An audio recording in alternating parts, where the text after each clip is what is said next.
Hi guys! Andito na naman ako sa labas. Tara, itutur ko kayo sa Hasselt's. Papakita ko sa inyo yung mga shops dito. Sorry kung medyo mahangin ha. Wala akong microphone eh. So tara guys, samahan niyo ako. Gala tayo sa Hasselt. Ayan guys, kung gusto nyo mag-overnight dito, merong malaking dyan, hotel, Radisson Blu.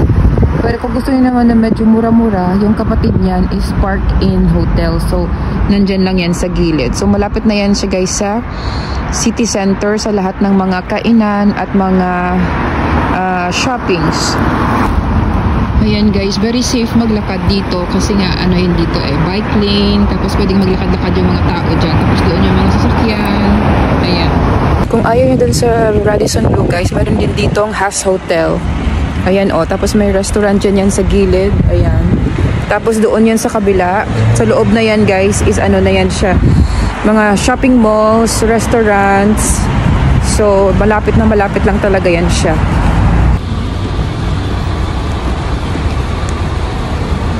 Mayroon din ditong McDonald's guys. Yan. Pero walang Jollibee of course. Pero kung gusto niyo mga hamburgers, meron ditong McDonald's. Pero masasarap yung mga Belgian food guys. So maraming restaurant dito sa Hasselt. Pera lang yung kailangan nyo. Charot. So andito na tayo sa may shopping street. Ayan, marami na kayo makikita ng mga store. Pwede kayong bumili ng mga kung ano-ano dito guys. Para parnalyas, damit, lotion, shampoo. Pwede kayong magkape-kape dito.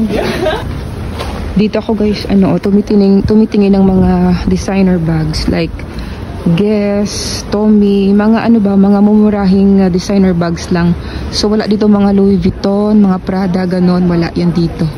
Mga lang, mga Guess, ganyan, Calvin Klein, kaya ganyan. Tara guys, pasok tayo. Baka may sale, tingnan natin. Ayan, spring deals, 50%, 30%, 20%. Kaya pasok tayo guys.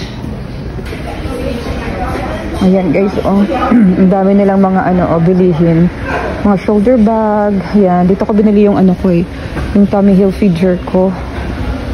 Tapos yung Calvin Klein wala pa ako. Tommy Hilfiger lang.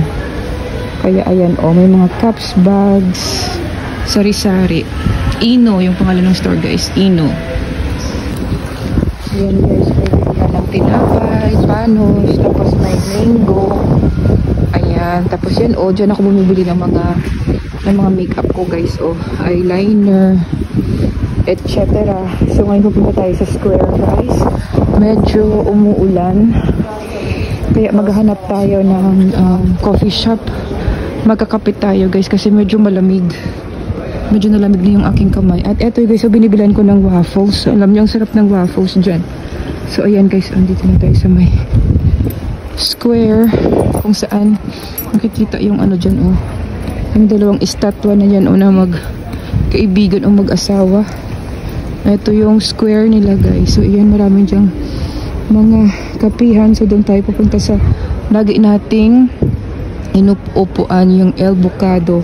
Parang yan siya guys, Spanish na parang coffee shop. Mga Spanish yung siniserve nila. Meron din dito guys na KFC.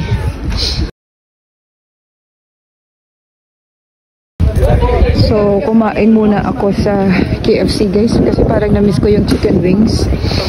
Hindi muna ako nagkape. Tapos puno din yung El Bocado. So, patuloy tayo guys sa mga store. So, ayan, nakikita nyo may Levi's. Ito is CKS. Hindi ko alam kung anong brand yan siya. Kung Belgian brand ba yan siya. So, ayan, may Prime Legends. Maraming magagandang jeans. Mayroon din kami ditong Kiko Milano, kung gusto niyo mga makeup. Tapos ito is Only and Sons. Ang ganda ng mga damit dyan guys, puro pang lalaki. Maganda yung mga polo shirt niya dyan. Tapos meron din tayo ditong chocolate, Swarovski, New House, Van Haren. Bilihan yan guys ng mga sapatos, bags. Tapos kung gusto niyo naman mga streetwear, meron din kami dito mga America Today, Villa Only, at of course yung Zara. Ayan guys, so tara, pasok tayo sa Zara. Tingnan natin kung ano yung mga bilihin nila. kung meron ba silang mga bago ngayon. So tingnan natin kung ano yung mga bago nila ngayon.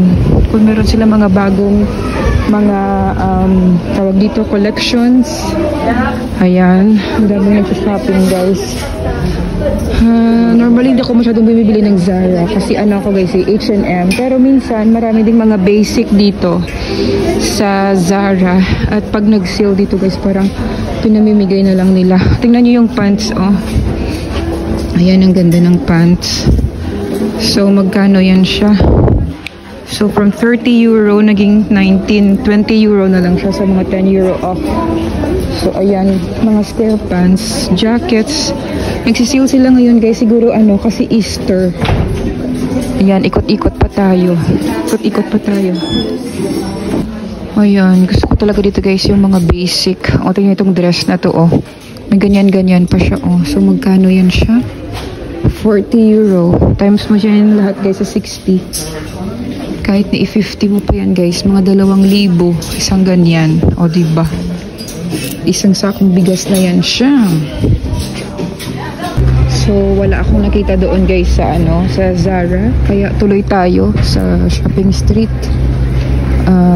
Eto, meron din Pandora, mga bilihan ng mga jewelries. Alam na yan. C&A.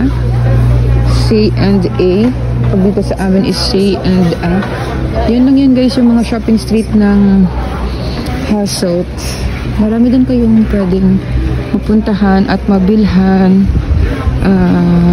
Kayo na bahala maghanap-hanap guys. Malaki naman tong Hasselt kung gusto nyo magstay dito for 1 night or 2 nights. So pwede kayong mag-shopping, kumain at magtambay-tambay. Meron din sila mga history guys. So lahat naman ng mga lugar is may mga history. So ayan guys, dito ko na yung end yung ating small vlog. Sana is nag-enjoy kayo at may nakita kayong mga gusto nyong puntahan dito sa Hasselt, Belgium. Hanggang sa muli. Bye!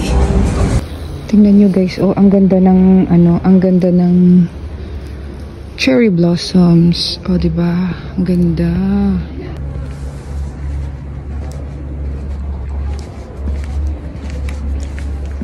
Ang ganda ng cherry blossoms guys. Oh, ito talaga yung gusto ko sa spring.